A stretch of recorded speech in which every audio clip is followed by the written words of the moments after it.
নমস্কার, আপনাদের ভেজিটেরিয়ান ডিলাইটের সমস্ত বন্ধুদের স্বাগত জানিয়ে আজ ভিডিওটি শুরু করছি। আমরা খাদ্যরসিক বা ভোজনরসিক বাঙালিরা খেতে তো অবশ্যই ভালোবাসি। তাই খেতে যখন ভালোবাসি, খাওয়ার সঙ্গে সঙ্গে রান্নাটা রেসিপিটাও বেছে নিই কী করলে কী হবে কি না। তো সেই দিক থেকে চিন্তা করে আজ একটি সুন্দর রেসিপি আপনাদের সঙ্গে শেয়ার করব। আপনারা অনেক খেয়েছেন জানেন, কিন্তু তথাপি সম্পূর্ণ নিরামিষভাবে কিভাবে এটা তৈরি করা যায় সেইটাই আমি আপনাদের সঙ্গে আজকে শেয়ার করব। আজকে করছি অনুষ্ঠান বাড়িতে যেরকম ছোলা, মশলা ছোলা, পনির, চানা ছোলা যেটা করা হয় সেটাই আমি আপনাদের সঙ্গে শেয়ার করব। এটা খেতে অত্যন্ত সুস্বাদু লাগে। রুমালি রুটি, নান, লুচি, পুরি সবের সঙ্গেই ভালো লাগবে। আমি আমার প্রয়োজন মতো প্রায় 300 গ্রাম ছোলা নিয়ে নিয়েছি।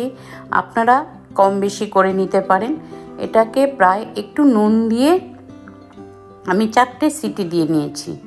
আমি এটাকে সারা রাত ভিজিয়ে রেখেছিলাম, ওভারনাইট সোক করে রেখেছিলাম। তারপর কিছু আলুকেও আমি এখানে কেটে ধুয়ে পরিষ্কার করে ভেজে তুলে নিয়েছি। পনিরটাকেও আমি ভেজে তুলে রেখেছি। এই আলু আর পনির ভাজাটা আপনাদেরকে দেখালাম না, তাহলে ভিডিওটা অনেক বড় হয়ে যায়। তো এরকম করে রেখেছি। তারপর আমি এখানে ছোলাটাও সিদ্ধ করে রেখেছি। তারপর একটা ফ্রাই প্যান বসিয়ে আমি এখানে এই রান্নাটা সম্পূর্ণটা করব হচ্ছে সর্ষের তেলে। এখানে আমি দিয়েছি 2 থেকে আড়াই চামচ সর্ষের তেল দিয়ে তেলটাকে ভালো করে গরম করে এখানে আমি গোটা গরম মশলা, শুকনো লঙ্কা, সামান্য পরিমাণের একটু হিং আর একটা তেজপাতা দিয়ে ফোড়নটাকে ভালো করে একটু গরম করে নেব। নিয়ে আমি এখন একটা বেশ বড় সাইজের টমেটো কেটে রেখেছিলাম, সেই টমেটোটা দিয়ে দেব সামান্য পরিমাণের একটু নুন। আর এখানে আমি একটা মশলা পেস্ট করে রেখেছিলাম, কাঁচা লঙ্কা, আদা, ধনে, জিরে সম্পূর্ণ বেটে সেই মশলাটাও এখানে অ্যাড করে দিয়েছি।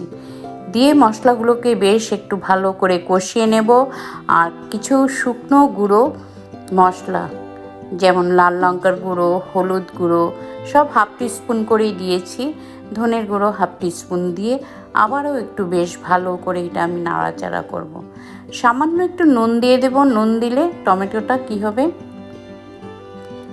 নরম হয়ে যাবে এবং সুন্দর একটা ফ্রাই হবে। অল্প একটু জল দিয়ে মশলাটাকে ভালো করে একটু ঢেকে একদম ভালো করে কষিয়ে নেব।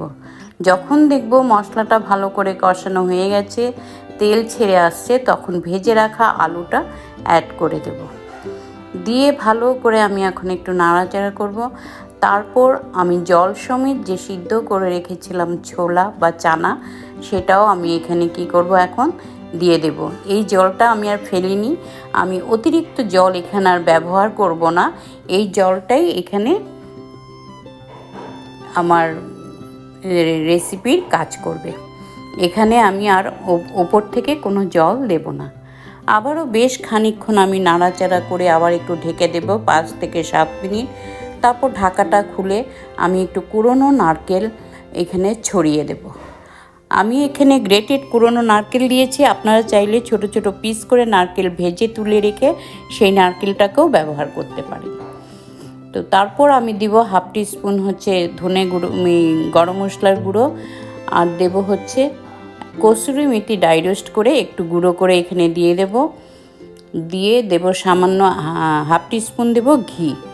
দিয়ে সম্পূর্ণ উপকরণ সমেত তরকারি আমি আবার ভালো করে একটু নাড়াচাড়া করব। নেড়ে আবার একটু বেশ খানিকক্ষণ 5 মিনিট ফুটতে দেব ভালো করে। যখন দেখব সবজি, ঝোল, আলু ভালোভাবে, এগুলো তো আগে সেদ্ধ হয়েই আছে, এখন আর বেশি সময় নেবে না, একটু হয়ে আসবে, তখন আমি গ্যাসের ফ্লেমটাকে অফ করে স্ট্যান্ডিং টাইমে আরও 5 থেকে 7 মিনিট রেখে দেব। তারপর আমি আবার ঢাকাটা খুলে আমি আবার একটু নাড়বো, নেড়ে গ্যাসটাকে বন্ধ করে দেব। এখন দেখুন আমার এই রান্নাটা বা রেসিপিটা পুরো পরিবেশন করার জন্য তৈরি। আপনারা চাইলে এখানে ফ্রেশ কুচনো ধনেপাতাও দিতে পারেন ছড়িয়ে উপর থেকে। আমি দেইনি, কেন কসুরি মেথি আমি দিয়েছি তাই আর দিলাম না। তাই এখন আমার রান্নার পুরো হয়ে গেছে, রেডি টু সার্ভ।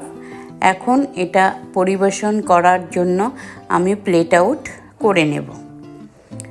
তো বন্ধুরা, আশা করি আপনারা এই ভিডিওতে প্রথম থেকে শেষ পর্যন্ত ছিলেন। দেখে যদি অবশ্যই আপনাদের ভালো লাগে তাহলে একটা লাইক, শেয়ার এবং কমেন্ট করবেন। অবশ্যই আপনারা ইউ মাস্ট ট্রাই ইট, কেননা এটা পেঁয়াজ রসুন নয়, আমিষ নয়, সম্পূর্ণ নিরামিষভাবে তৈরি। তো আপনারা একবার অবশ্যই বাড়িতে ট্রাই করবেন। কেমন হলো আমাকে কমেন্টের মাধ্যমে জানাবেন। আজ আসছি, দেখা হবে খুব শিগগির পরবর্তী সুন্দর একটি ভিডিও বা রেসিপির সঙ্গে। আপনারা ভালো থাকুন, সুস্থ থাকুন, আনন্দে থাকুন আর সবাইকে ভালো রাখুন। ধন্যবাদ।